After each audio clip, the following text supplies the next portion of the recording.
Hello and welcome to Scale Stuff. In this week's video, I'm going to be reviewing the Tamiya 1/35 scale SAS Pink Panther Land Rover. Based on the Land Rover 2A, these 4x4s were heavily customised by the SAS to suit long-range desert operations. Roofs and doors, along with any other fluff, was removed and the chassis and suspension reinforced. Extra fuel tanks were also fitted, giving these vehicles a range of over 1,000 miles. The SAS found that pink was the best camouflage for the job, as this strange colour, though often not thought of as a camouflage, was excellent at blending into the desert during dusk and dawn. Nicknamed Pinkies or Pink Panthers, these strangely painted vehicles would serve with the SAS until 1991, when more conventional tan-coloured vehicles began to be used. The nickname, however, stayed. Now onto the model. First released in 1976, this is a classic old-school Tamiya kit.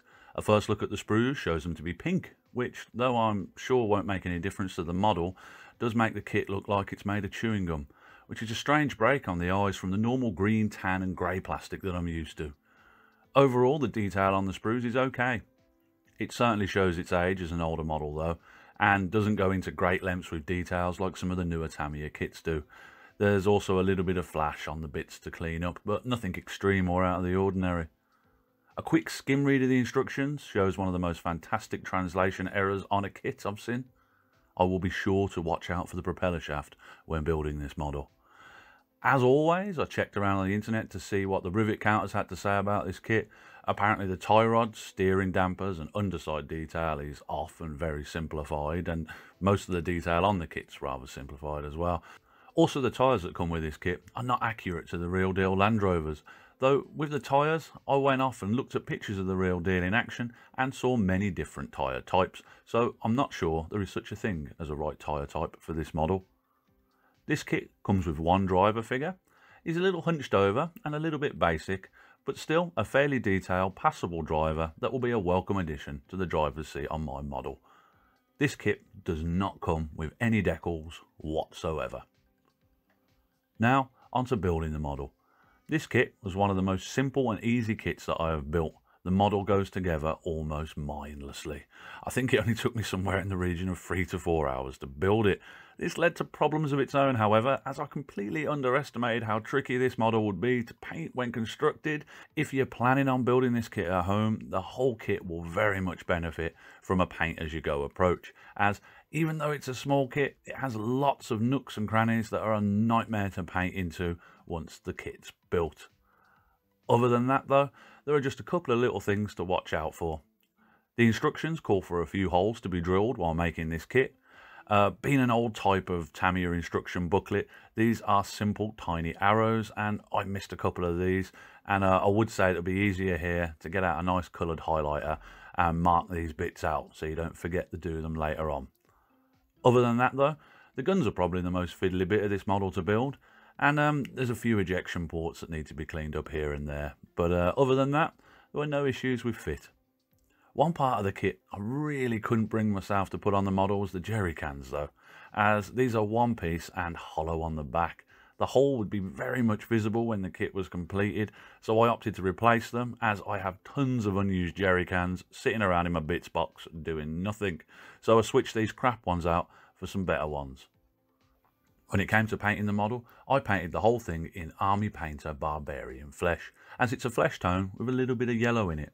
I'm not sure this is 100% spot on, maybe needs more pink, but I was aiming for the faded 60s photograph colour, which shows the pink to be a little bit more washed out than on the modern reproductions. This is probably due to the desert sun fading the real paint and a healthy layer of dust.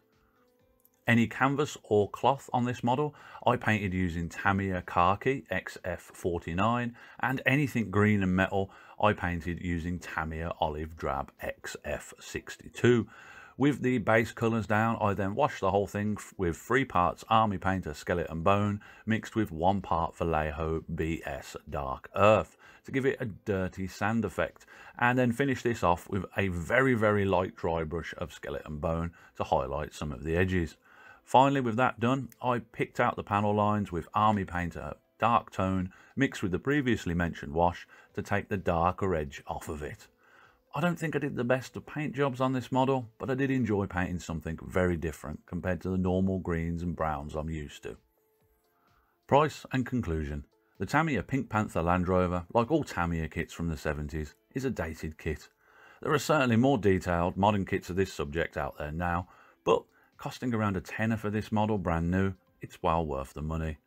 It was very simple and very easy to make, and despite being not the most accurate of kits out there, it still has plenty of detail to get into and pick out when painting.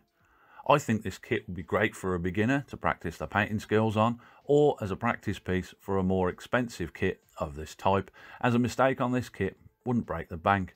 To be honest with you though, I grew up painting these older, cheaper Tamiya kits, and as an adult, I always enjoy them as a bit of a trip down memory lane. Anyway, that's my review of the Tamiya 1/35 scale SAS Pink Panther. As always, thank you for watching, and I hope you found the video helpful if you're planning on building one of these kits at home. Until next time though, look after yourself and have a good one. Goodbye.